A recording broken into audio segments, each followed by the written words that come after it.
Hello, welcome back to the reading of the poem of the Man-God, written by Maria Valtorta, Volume 2, Chapter 180, Part 1, Lesson to the Apostles in Peter's Kitchen, and Announcement of the Baptist's Capture. 7th June 1945. We are in Peter's kitchen once again.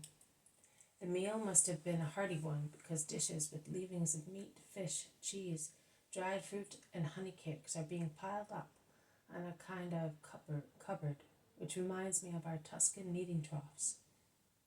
Pitchers and chalices are still on the table. Peter's wife must have worked miracles to satisfy her husband, and she must have worked all day. Now, tired but happy, she is in her little corner, listening to what her husband and the others are saying. She watches her Simon, who, as far as she is concerned, must be a great man, even if he is somewhat exacting. And when she hears him speak new words, where before he could only talk of boats, nets, fish, and money, she begins to blink as if she were dazzled by a bright light. Peter, both because of his joy in having Jesus at his table and because of the hearty meal he has had, is in the best of spirits this evening. And the future Peter, preaching to the crowds, is disclosed. I do not know which remark of a companion originated the clear-cut reply of Peter, who says, "It will happen to them what happened to the founders of the Tower of Babel. Their own pride will provoke the collapse of their theories, and they will be crushed." Andrew objects to his brother, "But God is mercy. He will prevent the collapse to give them time to mend their ways." Do not believe that. They will crown their pride with false accusations and persecutions. Oh, I can already see it. They will persecute us to disperse us as unpleasant witnesses. And since they attack the truth by laying snares for it, God will take revenge, and they will perish. Will we have the strength to resist? Asks Thomas. Well, as for me, I would not have it, but I put my trust in him. And Peter nods to the master, who is listening and is silent, his head slightly inclined as if he wished to hide his understanding countenance. I think that God will not put us to tests beyond our strength, says Matthew. Or he will at least increase our strength in proportion to the test, concludes James of Alphaeus. He is already doing that. I was rich and powerful. If God had not decided to preserve me for a purpose of his, I would have surrendered myself to despair and perished when I was persecuted as an outcast. I would have acted harshly against myself. Instead, a new wealth, which I had never possessed before, descended upon my desolation. The wealth of a conviction: God exists. First, God. Yes, I believed.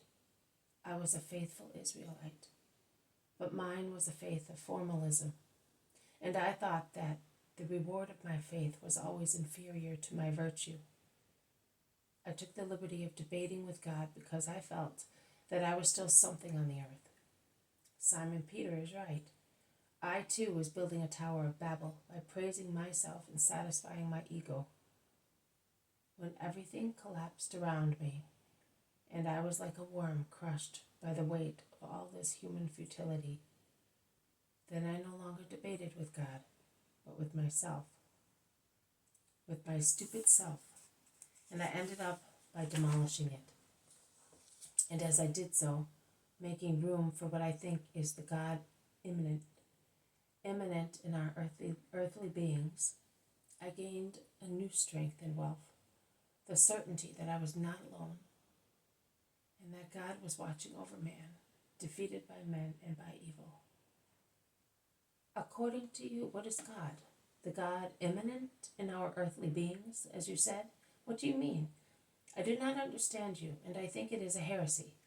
God is the one we know through the law and the prophets.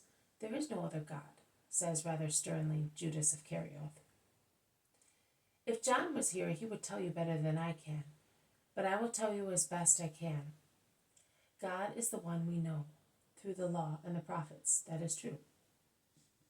But in what do we know him, and in how? Judas of Alphaeus exclaims, "Little and badly. The prophets who described him for us knew him. The idea we have is a muddled one, as we can just see through a mound of explanations piled up by sects." Sex? What do you mean? We have no sex. We are the children of the law. We all are, the angry, aggressive Iscariot says. The children of the laws, not of the law.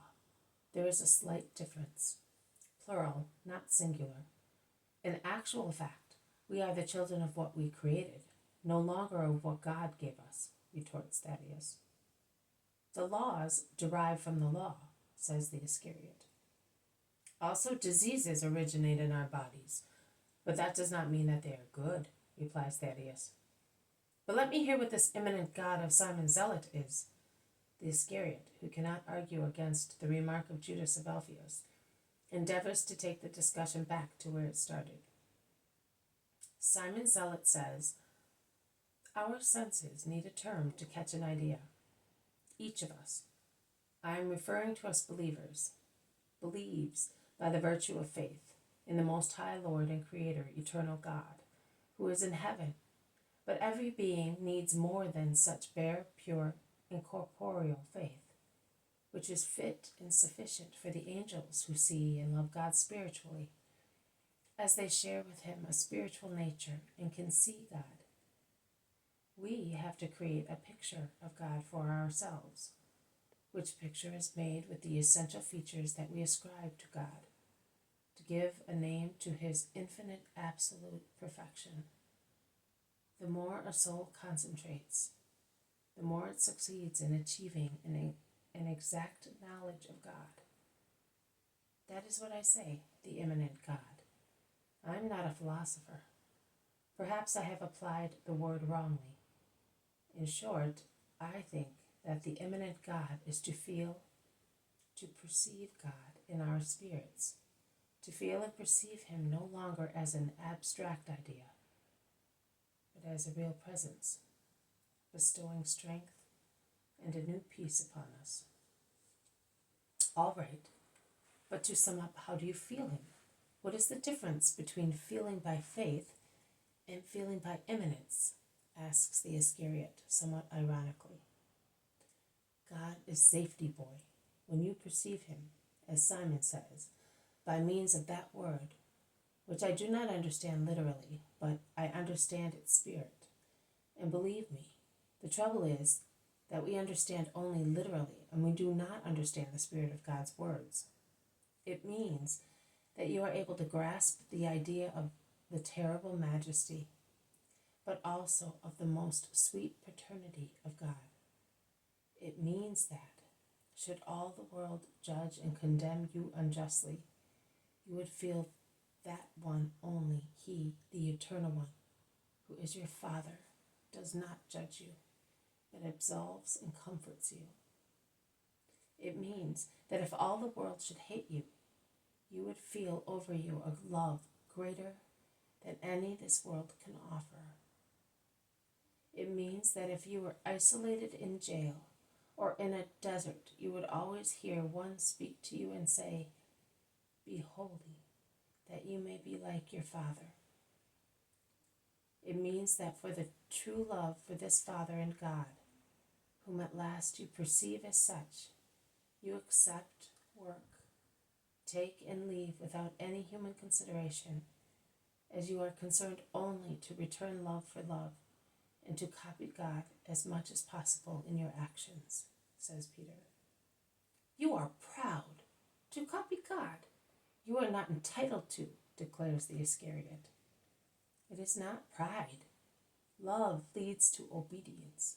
To copy God seems to me a form of obedience, because God said that he made us in his own image and likeness, replies Peter. He made us. We must not go higher up. You are a poor wretch, my boy, if that is what you think. You are forgetting that we fell, and that God wants to take us back to what we were. Jesus begins to speak. Even more, Peter, Judas, and you all, even more than that. Adam's perfection was still susceptible of improvement through love, which would have made him a more precise image of his Creator. Adam, without the stain of sin, would have been a most shining mirror of God. That is why I say, be perfect, as your Father who is in heaven is perfect. Like your Father, therefore like God.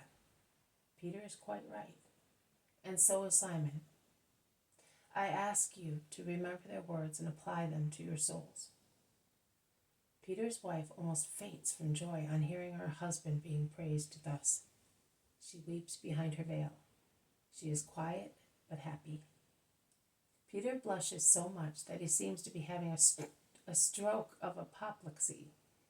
He remains dumb for a few moments. Then he says, "Well then, give me my reward, the parable of this morning." Also the others join Peter, saying, "Yes, you promised. Parables serve very well to make people understand the comparison, but we know that they have a higher meaning than the comparison."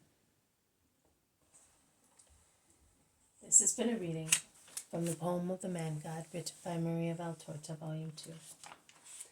Chapter 180, Part 1, Lesson to the Apostles in Peter's Kitchen, and an announcement of the Baptist's capture.